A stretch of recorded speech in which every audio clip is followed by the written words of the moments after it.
मलाई लाग्छ माथितिरबाट निस्किन पर्छ होला, केही छैन, कन्टेन्ट भयो। अब बाटो यहाँ बन्द छ होइन, पर बोर्ड राख्नुपर्छ कि पर्दैन बाटो बन्द छ है तल भनेर? छैन, सिभिक सेन्स जेरो।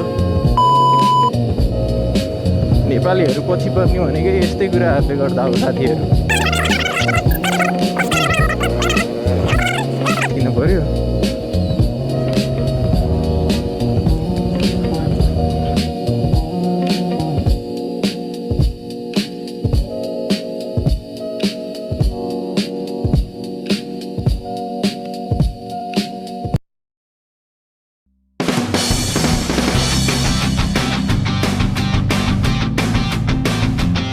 अब यहाँबाट चाहिँ हाम्रो नारायणीको पुल सुरु हुने हो के अरे।